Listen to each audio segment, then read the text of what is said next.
तीसरी आवाज Motilal Oswal budget headquarters में आपका स्वागत है। आप देख रहे हैं मेरी इनकम मेरा टैक्स। और ये बजट तो आया, लेकिन टैक्स के मोर्चे पर क्या ये राहत लेकर आया? तो टैक्स एक ऐसी चीज़ होती है जिसके लिए बजट को हर कोई देखना चाहता है। एक बड़ी उम्मीद होती है कि कोई तो राहत मिलेगी वित्त मंत्री की तरफ से। और पिछला बजट क्या कहना उसका, जब एक ऐतिहासिक राहत आई थी टैक्स के मोर्चे पर, उम्मीद इस बार भी बढ़ गई थी कि भाई क्या राहत मिलेगी। वैसी कोई राहत तो नहीं आई है, उल्टा कुछ ये हुआ है कि एसटीटी बढ़ता हुआ नजर आया। तो ये एक बड़ी हाईलाइट रही आज के बजट की। और इसके अलावा टैक्स के मोर्चे पर क्या हुआ है और उसके क्या इम्प्लीकेशंस होंगे, छोटी छोटी बातें होती है टैक्स, क्योंकि एक महीन सब्जेक्ट, एक कॉम्प्लेक्स सब्जेक्ट भी है और इसे एक्सपर्ट के साथ समझना बेहद ज़रूरी होता है। इसीलिए आज मेरी इनकम मेरा टैक्स में हमारे दो खास मेहमान हैं, इकोनॉमिस्ट और टैक्स एक्सपर्ट शरद कोहली साहब, और साथ ही हैं टैक्स एक्सपर्ट गौरी चड्ढा। आप दोनों का बहुत बहुत स्वागत है। तो जैसा मैंने एक भूमिका बनाई कि उम्मीद तो बहुत होती है जब बजट आता है तो टैक्स पे खास तौर पर, लेकिन हर बार उम्मीदें पूरी हो ऐसा ज़रूरी नहीं है। तो सबसे पहले तो मैं आप दोनों से आज के इस बजट पे एक ओवरऑल रिव्यू ही लेता हूं, फिर अब धीरे धीरे टैक्स में अंदर जाएंगे और देखेंगे कि जो कुछ टैक्स के मोर्चे पे अनाउंसमेंट हुए हैं उनके मायने क्या हैं। तो शरद जी, ओवरऑल आपको बजट कैसा लगा? ओवरऑल बजट थोड़ा सा डिफरेंट है विपिन। डिफरेंट इसलिए है कि इस बजट के दो पहलू हैं। एक इसका मैक्रो लेवल पहलू है जहां फिस्कल डिसिप्लिन है, फिस्कल डेफिसिट है, डेट टू जीडीपी रेशियो की बात है, और कैपिटल एक्सपेंडिचर केपेक्स की बात है 12,20,000 करोड़ का जो है। एक इसका वो पहलू है जो कि फिस्कल डिसिप्लिन बताता है। दूसरा पहलू इसका मुझे टारगेटेड लगता है।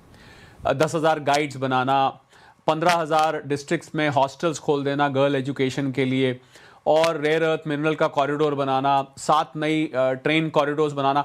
तो ये बहुत टारगेटेड है। मुझे लगता है इंफ्रास्ट्रक्चर, एम्प्लॉयमेंट जनरेशन पर फोकस है। आम आदमी को ऐसा लग रहा है, कुछ लोगों को मुझे फीडबैक मिला कि भाई हमारे लिए क्या, क्योंकि आम आदमी सीधा सीधा जो उसको सीधा बेनिफिट आता है उसकी जेब में, जैसे पिछली बार आया था 12 लाख रुपए की इनकम एग्जाम्प्ट हो गई थी, तो मुझे लगता है लोगों के मुंह एक तरह से वो लग गया था स्वाद कि भाई कुछ आएगा। लोग तो उम्मीद तो हमेशा रहती है, पर this budget is more at macro level, development पे फोकस करता है, इंफ्रास्ट्रक्चर पे फोकस करता है, और फिस्कल डिसिप्लिन को मैं सबसे ज्यादा, अगर बजट में कोई चीज अगर मुझे लुभावनी लगी है तो फिस्कल डिसिप्लिन लगी है। कि फिस्कल डिसिप्लिन सारे पैरामीटर्स विपिन, चाहे जैसा मैंने कहा डेट टू जीडीपी रेशियो हो, चाहे वो केपेक्स हो, ओवरऑल बोरोइंग 17 लाख करोड़ है, पर अगर आप पहली बार ऐसा हुआ कि आपका जो केपेक्स है वो नेट बोरोइंग से ज्यादा है, केपेक्स है आपका 12,20,000, हमारी नेट बोरोइंग 11,70,000 के आसपास है। ऐसा बहुत अक्सर होता नहीं है।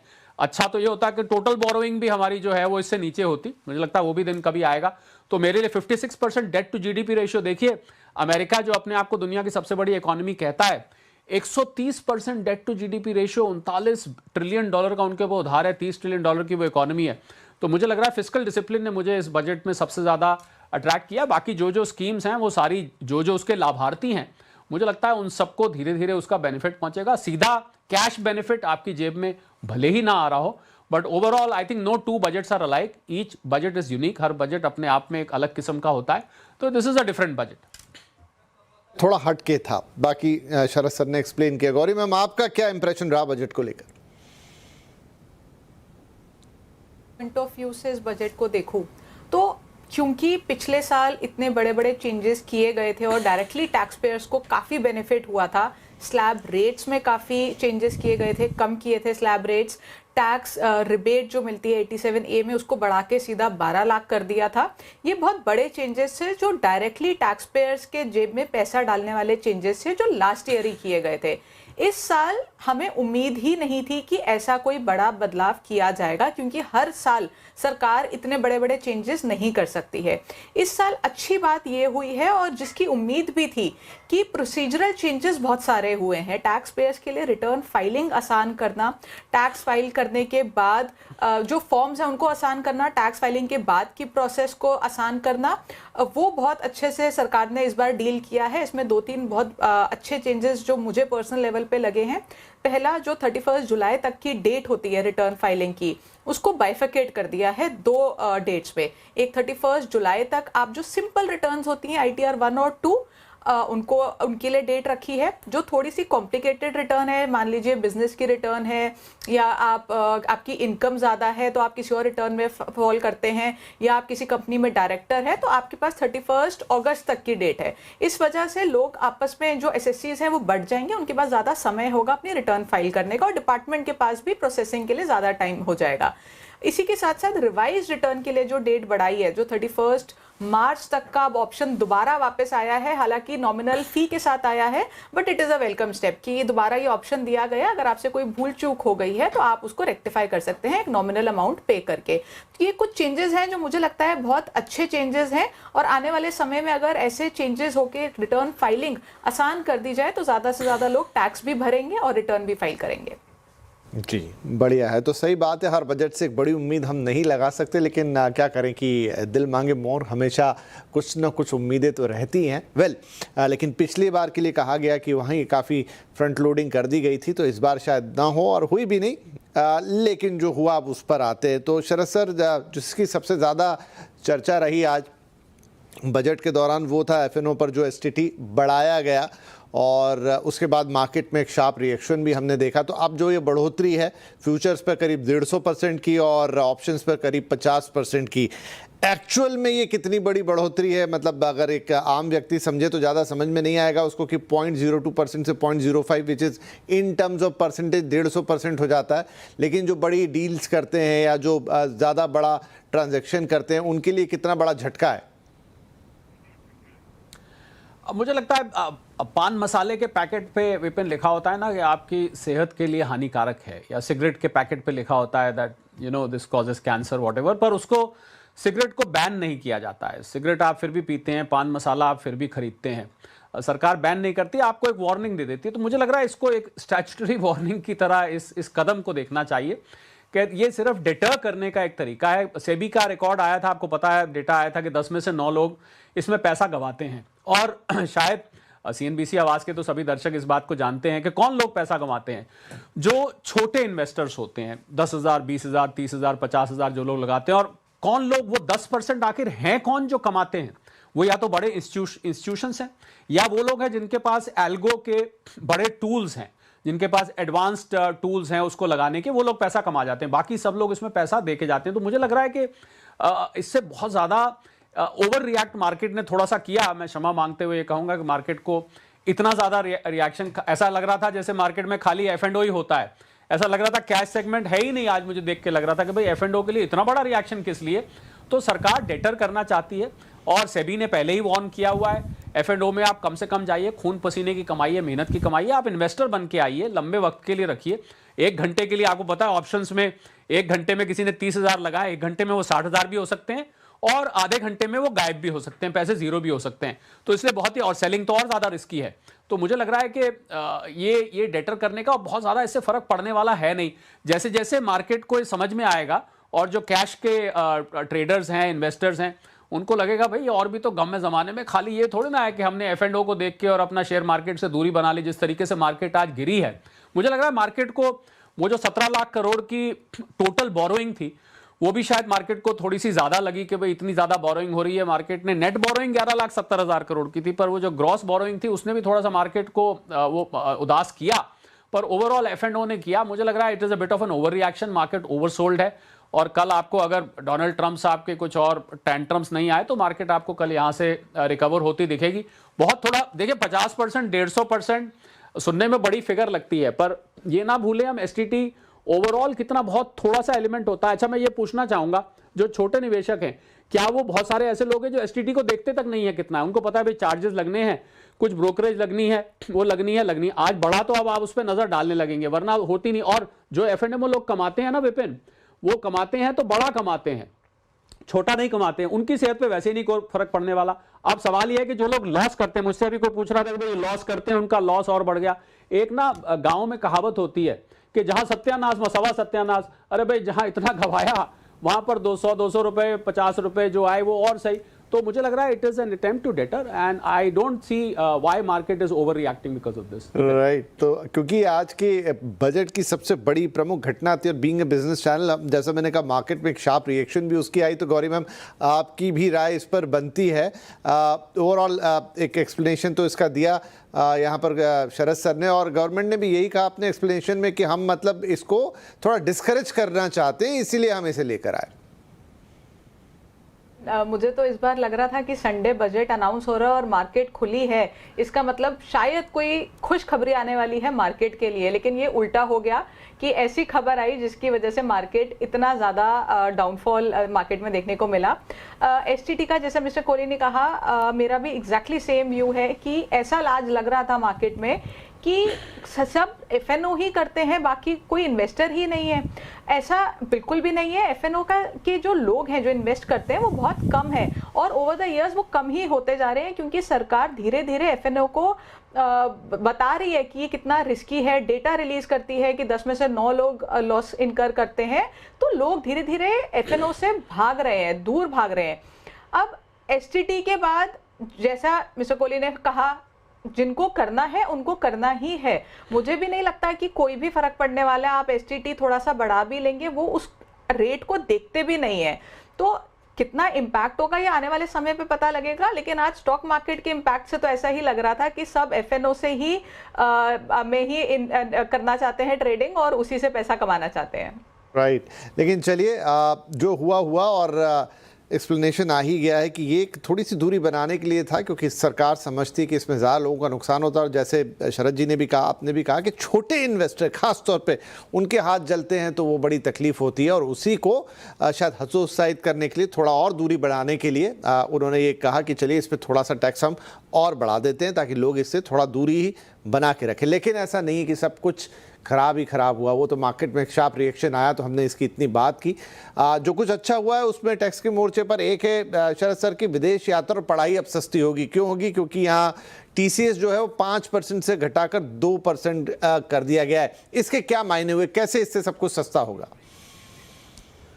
देखिए, इससे जो आपका कैश ब्लॉक हो जाता था विपिन, जब आप पेमेंट करते थे, टीसीएस क्या होता है? टैक्स कलेक्टेबल एट सोर्स है। तो कलेक्टेड एट सोर्स का मतलब होता है कि वो एक सरकार उस ट्रांजैक्शन को ट्रैक करना चाहती है। मैं ये बताना चाहूँगा यहाँ पर, और जो लोग टीसीएस गाड़ी परचेज पे 10 लाख से ऊपर की गाड़ी पे देते हैं, किसी भी चीज़ पे देते हैं, वो अल्टीमेटली आपके अकाउंट में ही रहता है, अकाउंट में आपके क्रेडिट हो जाता है। वो केवल ट्रांजैक्शन को ट्रैक करने के लिए दिया जाता है। तो उससे क्या होता था कि लोगों का पैसा ब्लॉक हो जाता था। जब तक आप रिटर्न, आपने मान लीजिए अप्रैल में ट्रांजैक्शन कर दिया, या कोई अप्रैल में गया, अप्रैल में टीसीएस जमा करा दिया, अब अगले साल जब आप रिटर्न फाइल करेंगे तब जाके कहीं वो पैसा आपको क्रेडिट मिलेगा या आप रिफंड लेंगे, जो भी करेंगे, तो उसका अब आपका पैसा ब्लॉक कम होगा। इसको हमको इस तरीके से देखना चाहिए कि आपको बहुत ज़्यादा कैपिटल अपनी ब्लॉक नहीं करनी पड़ेगी। कोई इसमें सस्ता महंगा वाली इतनी बात नहीं है, क्योंकि ओवरऑल जो आपकी कॉस्ट है विपिन, वो उतनी की उतनी रहती है। Tax collected at source simply credit होता है and then it is ultimately given you as a credit and either it is refunded और it is adjusted in your total tax. तो इसलिए इसमें महंगा सस्ता नहीं है, आउटफ्लो आपका कम हो जाएगा। एक बड़ी अमेंडमेंट और आई है जिसकी तरफ लोगों का ध्यान नहीं गया, आपकी इजाजत हो तो मैं उसका जिक्र कर दूं। हाँ जी, जरूर सर। जो लोग रिटर्न फाइलिंग में गलती कर देते हैं, जाने या अनजाने में, उनके लिए आपको याद होगा अभी कुछ समय पहले, कुछ बजट्स पहले, एक ITR U इंट्रोड्यूस किया गया था, जिसको हम ITR अपडेटेड कहते थे। वो सेक्शन 139(8)A है एक इनकम टैक्स एक्ट का, जिसके अंतर्गत वो रिटर्न आप एक साल में फाइल कर रहे हैं तो 25% फालतू टैक्स देके आप फाइल कर सकते हैं। 2 साल बाद कर रहे हैं 50, उसके बाद 60, उसमें अब पिछले साल उसको थोड़ा बढ़ाया भी गया था। मुझे लगता है इसमें दिक्कत ये थी कि बहुत सारे लोग इसका फ़ायदा उठाना चाहते थे, पर उनका मैटर अगर असेसमेंट हो चुकी होती थी तो फिर ये वो फ़ायदा नहीं उठा पाते थे। अब इसमें ये एक खामी थी। बहुत सारे मुझे लोग मिले जो कहते हैं ये लाया तो है पर असेसमेंट तो पहले हो जाती है। अब अगर आपकी असेसमेंट हो भी गई है तब भी आप इसका लाभ उठा सकते हैं। ये एक बड़ा बदलाव किया गया, क्योंकि इसमें बहुत सारे लोगों ने इस सेक्शन में विपिन रिटर्न फाइल करी और बहुत सारे लोगों ने वो जो बाद में पेनल्टी लगती है और बाद में जो डिपार्टमेंट आपके पास आ गया तो ज़्यादा टैक्स जाएगा, उन सब झंझटों से बचने के लिए इसको लाया गया था। तो in the spirit of section 139(8)A इसमें अब बदलाव कर दिया गया है कि अब आपकी असेसमेंट हो भी गई है तब भी आप सेक्शन 139A का लाभ उठा सकते हैं। आप अपनी अपनी जो अपडेटेड रिटर्न, इसका फॉर्म भी अलग है विपिन, इसका ITR U फॉर्म है, U फॉर अपडेटेड। तो ये एक बदलाव इसमें किया गया जो बहुत सारे लोगों को शायद नोटिस में नहीं आया होगा। ओके, तो चलिए आपने एक्सप्लेन कर दिया और यहाँ पर निकला पूरा जो ये नया इनकम टैक्स एक्ट है जो कि 1 अप्रैल 2026 से लागू होगा, उसका भी उन्होंने जिक्र किया। गौरी, इसमें और कोई बातें हैं जो टैक्स पेयर को जान लेनी चाहिए? देखिए, काफ़ी सारे चेंजेस हैं जो जैसे मैंने कहा प्रोसीजरल कंप्लायंसेस किए गए हैं, और कुछ है जहाँ पे जैसे लिटिगेशन आती है तो जब हम अपील फाइल करते हैं हमें एक प्री डिपॉजिट देना होता है, वो 20% तक देना होता था, अब उसको कम करके 10% कर दिया है। तो अब ये वाला जो 10% का रिडक्शन है ये आपको अपील फाइल करने में आसानी होगी, ताकि आप कम अमाउंट पे करके आप अपील फाइल कर पाएंगे। अपील फाइल करने में भी थोड़े से प्रोसेस में चेंज किया गया है, अब आपकी पेनल्टी प्रोसीडिंग साथ ही साथ चलना शुरू हो जाएगी। ये अपील जो जिन लोगों की डिमांड आ जाती है और वो सेटिस्फाइड नहीं है असेसिंग ऑफिसर से, वो अपील फाइल कर सकते हैं। तो डेफिनेटली एक अपील फाइल करने में जो उनको बेनिफिट दिया जाएगा, इससे ज़्यादातर लोग लिटिगेशन को ईजिली हैंडल कर पाएंगे। काफ़ी सारे केसेस हैं जहाँ पे फॉरेन एसेट डिस्क्लोजर नहीं किया गया है, और अगर आप देखेंगे पिछले साल सरकार ने बहुत नोटिसेस इशू किए और 2 कैंपेन भी चलाई बैक टू बैक कि आपकी जो फॉरेन एसेट्स हैं, फॉरेन इनकम है, आप उसको डिस्क्लोज करिए। जितने भी रेजिडेंट्स हैं उनको एक एक फॉरेन एसेट और इनकम को डिस्क्लोज करना बहुत ज़रूरी है, लेकिन कई लोग उसमें चूक जाते हैं। उनको 6 महीने की एक विंडो दी गई है कि आप वॉलंटरी सामने आइए और आप वॉलंटरी बेसिस पे बताइए आपसे क्या रह गया है, फॉरेन इनकम या एसेट। हालांकि ये ऐसा नहीं है कि आप आके जो आपकी इनकम है और एसेट है उसको डिस्क्लोज कर देंगे और आपसे सरकार कुछ चार्ज नहीं करेगी, इस पे 30% आपसे चार्ज किया जाएगा, लेकिन एटलीस्ट आपको एक विंडो दी गई है कि आप खुद से सामने आके उन एसेट्स को और उन इनकम को डिस्क्लोज कर सके। क्योंकि अगर आप अपने फॉरेन एसेट्स या इनकम को डिस्क्लोज नहीं करते हैं अपने रिटर्न में, तो बहुत भारी पेनल्टीज और टैक्सेस आपके ऊपर लगा दिए जाते हैं। जी ठीक है, तो ये भी एक और बात जो नोट करने लायक थी। इधर सर शरद जी, बायबैक पर कैपिटल गेन टैक्स की भी बात आई है, हालांकि ये जो प्रमोटर्स वगैरह हैं उस लेवल के लोगों के लिए है कि शेयर बायबैक पर अब कैपिटल गेन्स टैक्स लगेगा, और जो रकम पहले डिविडेंड के तौर पे थी वो अब टैक्स हो जाएगी, और कुछ 22% का फिक्स टैक्स है और नॉन कॉर्पोरेट प्रमोटर पे 30% का टैक्स है। ये क्या चीज़ है? देखिए, मुझे लगता है ये एक राहत है, क्योंकि जो पहले टैक्स लगता था वो प्रोमोटर्स एक टैक्स आर्बिट्राज का फ़ायदा उठा जाते थे। अब अगर आप प्रोमोटर नहीं हैं तो आपके ऊपर कैपिटल गेन टैक्स लगेगा, और कैपिटल गेन टैक्स आपको पता है आपने लॉन्ग टर्म लिया है तो 12.5% है, जबकि प्रोमोटर्स जो हैं उनके ऊपर टैक्स का प्रोविजन वही रखा गया, उसको नहीं छेड़ा गया है। पर जो नॉन प्रोमोटर्स हैं, जो आम शेयर होल्डर है, उसके लिए एक बड़ी राहत का, मुझे लग रहा है ये एक राहत की खबर जो मिली है प्रोसीजरल सिंप्लीफिकेशन के, हम देखें उसके अलावा देखें तो बहुत राहत है। एक और चेंज जो विपिन करा गया है वो है कि जब कोई NRI यहाँ पर अपनी प्रॉपर्टी बेचता था तो उसमें उसको, आपको पता है कि टैक्स काटना होता है, तो उसको एक पहले पैन नंबर वो यहाँ लेता था, चलिए पैन नंबर उसका पहले है भी, तो उसको एक टैन नंबर भी लेना पड़ता था जिसको टैक्स डिडक्शन अकाउंट नंबर कहते हैं। अब इसको सिंप्लीफाई करते हुए बहुत परेशानी होती थी उन लोगों को, पहले पैन लो फिर टैन लो, किसी प्रोफेशनल को हायर करो, फिर ये दो वो दो। अब मुझे लग रहा है कि उसको सिंप्लीफाई करके सिर्फ पैन नंबर काफ़ी रहेगा, आपको टैन नंबर लेने की ज़रूरत नहीं है। जो लोग NRI भारत में उनकी प्रॉपर्टी है वो बेचना चाहते हैं तो उनके लिए बहुत बड़ी राहत की खबर है। और विपिन, आपने एक बड़ा टैक्स का रिलीफ की तो हमने बात की नहीं, कहीं गलती से वो रह ना जाए, इसलिए मैं भूल भी ना जाऊँ, इसका मैं उसका अभी जिक्र करना चाहूँगा। 2047 तक जो हमारे डेटा सेंटर्स भारत में आएंगे उनके लिए टैक्स हॉलिडे है। ये बहुत बड़ा चेंज है, बहुत बड़ी मात्रा में यहाँ पर आपको विदेशी डेटा सेंटर्स यहाँ सेटअप होते दिखेंगे, आर्टिफिशियल इंटेलिजेंस से संबंधित, दूसरे संबंधित जो हम FTAs कर रहे हैं इसके अंतर बहुत सारे यहाँ पर इनोवेटिव हब्स खुलेंगे, डेटा सेंटर्स खुलेंगे। 2021 साल की टैक्स हॉलिडे मेरी अपनी यादाश्त में विपिन, इतनी लंबी पीरियड की टैक्स हॉलिडे मुझे नहीं याद कब किसी भी सेक्टर को, किसी भी क्षेत्र को, किसी भी कैटेगरी ऑफ टैक्स पेयर को दी गई हो। मुझे लगता है इसको बहुत बड़ा, ये मेरी तरफ से एक हेडलाइन है टैक्स में ये बदलाव। हालांकि हमने उसको नॉर्मल जब हम नौकरी सृजन करने वाले रास्ते ढूंढ रहे थे उसमें इसको जोड़ दिया, पर टैक्स पॉइंट ऑफ व्यू से this is a huge relief कि आपको 2047 तक कोई टैक्स नहीं देना अगर आप डेटा सेंटर यहाँ खोल रहे हैं। शर्त यह है कि आपका डेटा सेंटर यहाँ होना चाहिए और भारत से आप सर्विस करेंगे। जी राइट, ये मेरा अंतिम सवाल था सर इस पूरे शो के लिए, क्योंकि एक बड़ी टैक्स रिलीफ है नो डाउट, और हेडलाइन बिल्कुल है, इन्हें इसे हमने बनाया। और अभी थोड़ी देर पहले मैंने रियल एस्टेट का शो किया और वहाँ पर काफ़ी चर्चा हुई इस सवाल के ऊपर, क्योंकि ये भी डेटा सेंटर का बनना काइंड ऑफ अ कंस्ट्रक्शन और उसमें रियल एस्टेट एक्टिविटी होती है, तो उस पॉइंट ऑफ व्यू से वहाँ चर्चा की गई थी। लेकिन बिल्कुल आप सही कह रहे हैं कि एक बहुत बड़ा टैक्स हॉलीडे है, अमूमन इतना हम नहीं देखते हैं कि सरकार की तरफ से आए। गौरी, क्या लगता है कि जिस तरह की इकोनॉमी हम यहाँ से बिल्ड करना चाहते हैं, जिस तरह की कैपेबिलिटीज़ आप इंडिया में बनाना चाहते हैं, सेमीकंडक्टर पे इतना काम हो रहा है, हम इसे एक मैन्युफैक्चरिंग हब बनाना चाहते हैं, इनफैक्ट अब तो एक AI हब भी बनाना चाहते हैं, उसी दिशा में ये डेटा सेंटर वाला कदम है, इससे कितना फ़ायदा लॉन्ग टर्म में हमारी इकोनॉमी को होगा? बिल्कुल विपिन, देखिए जितना सरकार AI डेटा सेंटर्स इस पे पैसा खर्च करेगी, डेफिनेटली हमारे इकोनॉमी को उसका फ़ायदा होगा। और इस टाइम पे मुझे लगता है this is the need of the hour, because बाकी देश बहुत ज़्यादा फोकस कर रहे हैं AI पे और डेटा सेंटर्स पे, और शायद हमारा देश कहीं ना कहीं इसमें थोड़ा सा पीछे रह गया था। उस जो इस साल का जो बजट अनाउंस हुआ है, अगर हम देखें तो टैक्स प्रोविजंस में इतने चेंजेस नहीं किए गए हैं और फोकस सरकार का यहाँ रहा है, तो डेफिनेटली मुझे लगता है कि ये अगेन एक वेलकम स्टेप है और आने वाले समय में हम इसका जो इम्पैक्ट है वो इकोनॉमी पे देखेंगे।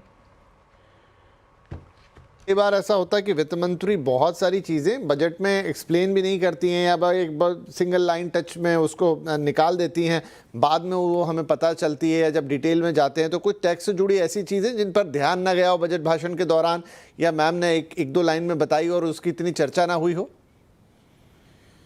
बिल्कुल है, और ये हमारे आपको जो टैक्स गुरु शो आप करते हैं, हम लोग भी उसका भाग होते हैं कई दफ़े, उसमें आप बहुत सारे जो सीनियर सिटीजन्स हैं विपिन, उनके लिए ये एक राहत है जो शायद बहुत लोगों ने नोट नहीं की हो, कि एक 15G और 15H ये फॉर्म्स होते हैं, जब आप टैक्सेबल नहीं होते हैं तो बैंक में जाके आप जमा कर दीजिए, या जहाँ भी आपका TDS यानी कि टैक्स कटता है, टैक्स डिडक्ट होता है, तो वहाँ जाके जमा करनी होती है। और वो जगह जगह देना पड़ता था विपिन, सबको जाके बताना पड़ता था कि भाई हमारी टैक्सेबल नहीं है, आप हमारा टैक्स मत काटिए। अब नया कानून जो बनाया गया है, जो अमेंडमेंट आई है, उसके हिसाब से अगर खाली आप डिपॉजिटरी को जाके 15G और 15H दे देते हैं, तो आपने समझिए पेड़ की जड़ में पानी डाल दिया, अपने आप उसकी शाखाओं में वो पहुंच जाएगा। आपको जगह जगह जाके 15G, मुझे लग रहा है ये हमारे जो वरिष्ठ नागरिक हैं, सीनियर सिटीजन्स हैं, उनके लिए ये बदलाव किया गया है, और ये बहुत ही कन्वीनियंट होने वाला है, क्योंकि बहुत सारे सवाल आते थे टैक्स गुरु में, 15G हमने नहीं दिया, लेट दिया, यहाँ पर दे पाए, जगह जगह जाके नहीं दे पाए, तो खाली डिपॉजिटरी को देने से आपका काम हो जाएगा। एक और प्रोसीजरल सिंप्लीफिकेशन इसमें की गई है। प्रोसिक्यूशन से रिलेटेड भी विपिन बहुत बदलाव हुआ है। जो जेल अब 2 साल पे लिमिट हो गई है। कुछ प्रोविजंस ऐसे थे जहां पर प्रोसिक्यूशन 2 साल से ज़्यादा की जेल की थी। अब मैं ज़्यादा नेगेटिव बात नहीं करना चाहता कि क्यों जेल होती थी इस समय, पर राहत की बात यह है कि 2 साल से ऊपर अब जेल नहीं जाना पड़ेगा। इसका ये मतलब नहीं है कि आप उसमें आप ऑफेंड करना शुरू कर दें या उस ऑफेंस को करना शुरू कर दें। तो डीक्रिमिनलाइज होने की जो बात है वो भी करी गई है। तो कुल मिला के प्रोसीजर को, इनकम टैक्स एक्ट जो नया आ रहा है ना विपिन, वो उसमें 283 सेक्शन कम है और नंबर ऑफ पेजेस भी कम है। 622 पेज का है, पुराना वाला 850 पेज के से भी ज़्यादा का था। तो मुझे लग रहा है जो टैक्स के अमेंडमेंट से लाए गए हैं, ये उनको ट्रांजिशन की तरह उनको सिंक्रनाइज करने के लिए, अभी आपने को याद होगा भाषण में उन्होंने ये भी बोला कि हम नए फॉर्म्स निकाल रहे हैं जो नए इनकम टैक्स एक्ट के साथ सिंक्रनाइज होंगे। तो इसकी भी हमें बहुत बेसब्री से इंतजार है कि कौन से वो नए कैसे सिंप्लीफाई, क्योंकि जब एक्ट सिंप्लीफाई हो गया तो उससे संबंधित जो फॉर्म्स फाइल होते हैं, जितने भी तरीके के फॉर्म्स हैं, उन सबको भी सिंप्लीफाई किया जाए। वो भी जल्द आने वाले हैं। घोषणा आज उन्होंने अपनी बजट स्पीच में विपिन कर दी है। बढ़िया। तो चलिए अब सिंप्लीफाइड टैक्स फॉर्म्स की यहाँ पर आगे आने की उम्मीद है या आएंगे, जैसा शरद जी ने कहा, तो वो जब आएंगे तो टैक्स गुरु में आप पूरी डिटेल पा ही लेंगे। गौरी, आप भी कुछ कह रही थी? तो इसमें विपिन मैं एक पॉइंट ऐड करना चाहूँगी। जैसे 15G और H की बात की, इसमें एक और पॉइंट है जो शायद थोड़ा सिमिलर लगेगा, लोअर डिडक्शन सर्टिफिकेट का। कई बार हमें लोअर डिडक्शन सर्टिफिकेट लेना होता है और उसके लिए असेसिंग ऑफिसर के पास जाना पड़ता था। सरकार ने उसको ऑनलाइन कर दिया है। अब आपको डिपार्टमेंट जाने की ज़रूरत नहीं है। पहले ये प्रोसेस काफ़ी डिफिकल्ट था ऑफिसर के पास जाना होता था, कई बार चक्कर काटने पड़ते थे, और क्योंकि फिजिकल इंटरेक्शन होती थी तो करप्शन होने का भी चांस था। अब उसको खत्म करके ऑनलाइन कर दिया है, तो आपको ऑफिसर के पास नहीं जाना, आप अपने घर में अपने ऑफिस में बैठ के आप इजीली इस फॉर्म को भर सकते हैं और आपको लोअर डिडक्शन का सर्टिफिकेट मिल जाएगा। तो मुझे लगता है कि इसमें अब ज्यादा से ज्यादा लोग इसको अप्लाई कर पाएंगे। पहले कई लोग ये सोच के अप्लाई नहीं करते थे कि ऑफिसर के पास जाना पड़ेगा, कई चक्कर काटने पड़ेंगे, खर्चा भी हो सकता है, तो इसको हम अप्लाई ही नहीं करते, हम बाद में रिफंड ले लेंगे। अब ये अपनी कन्वीनियंस पे आप इसको फाइल कर सकते हैं, ऑनलाइन ही फाइल करेंगे, ऑनलाइन अप्रूवल आ जाएगा। काफ़ी अच्छा प्रोसेस है, ये इजी कर दिया है, और इससे काफ़ी लोग अब अप्लाई कर पाएंगे लोअर डिडक्शन सर्टिफिकेट और नो डिडक्शन सर्टिफिकेट को। चलिए, तो कुछ छोटी छोटी चीज़ें हैं जो बजट में हैं जो आपकी लाइफ को थोड़ी और सिंपल बनाएंगी, थोड़ी सिंप्लीफाइड कर दी गई हैं, और ये जानना ज़रूरी था जो हमारे दोनों ही एक्सपर्ट बता रहे हैं। आप क्विकली समय मेरा समाप्त हो गया, लेकिन शरद जी एक छोटा सा सवाल, और वो ये कि बहुत आशंकाएं थी कि जो पुरानी टैक्स रिजीम है वो बंद हो जाएगी, लेकिन लोगों के लिए राहत की ऐसा कोई ऐलान नहीं आया। नहीं, मुझे व्यक्तिगत तौर पे बिल्कुल भी उम्मीद नहीं थी, क्योंकि पुरानी टैक्स रिजीम जब स्वाभाविक उसकी मृत्यु हो रही है और वो बुजुर्ग होके अपने अपने धाम को प्राप्त हो जाएगी, तो उसे ज़बरदस्ती मारने की ज़रूरत ही नहीं है। मुझे लग रहा है इस साल 75% लोग मेरे अनुमान से नई रिजीम में स्वतः आ जाएंगे, अपने आप आ जाएंगे, क्योंकि वो लुभावनी हो जाएगी। तो I think it will die its own death. उसको ख़त्म करने की ज़रूरत ही नहीं है। कुछ लोग हैं 25% जो अभी भी उसका लाभ उठाते हैं, जिनके पास हाउसिंग लोन डिडक्शन वगैरह है या चैप्टर 6A की डिडक्शन लेते हैं, और उसको बिल्कुल हटाने की ज़रूरत नहीं। असल में दिक्कत क्या है कि कुछ लोगों ने लंबी 15-20 साल की इंश्योरेंस पॉलिसीज़, PPF, NSC ले रखी हैं, हाउसिंग लोन 20-20 साल के ले रखे हैं, तो इसलिए उसको मुझे बिल्कुल भी नहीं लग रहा था कि इसको समाप्त किया जाएगा। कुछ लोगों को ऐसा लग रहा था, पर पर्सनली मेरे लिए कोई सरप्राइज़ नहीं है कि नहीं हो, ना ये होगी। चलिए, तो ये शरद जी बता रहे कि ना हुई और आगे भी होने की उम्मीद नहीं है, तो जो लोगों के मन में आशंकाएं आती हैं कि शायद ख़त्म हो जाता, शिफ्ट कर देते, ऐसा होता वैसा होता, लोन्स का क्या होता, फिलहाल ना ऐसा हुआ है और आगे भी उम्मीद नहीं है। लेकिन इस बजट में छोटी छोटी बहुत सारी बातें हुई जो हमारे दोनों ही टैक्स एक्सपर्ट ने अभी बताई। बाकी STT और उसकी चर्चा हमने कर ली कि क्यों वो स्टेप उठाया गया। हाँ, इस साल कोई डायरेक्ट टैक्स बेनिफिट सीधा सीधा नहीं आया, लेकिन हर साल आए ये उम्मीद भी थोड़ी बेमानी हो जाती है। नेक्स्ट ईयर फिर इंतज़ार करेंगे, लेकिन इस साल की सारी चीज़ें अभी डिकोड हुई, और आने वाले वक्त में जो और चीज़ें आती रहेंगी, जैसे वो सिंप्लीफाइड फॉर्म्स की बात की शरद जी ने, उनको टैक्स गुरु के एपिसोड में तो आप देखेंगे ही, और हमारे दोनों ही एक्सपर्ट से जानते ही रहेंगे। बहुत बहुत धन्यवाद शरद जी और गौरी मैम, आप दोनों का ही ये सारी बातें हमारे दर्शकों को बताने के लिए। नमस्कार।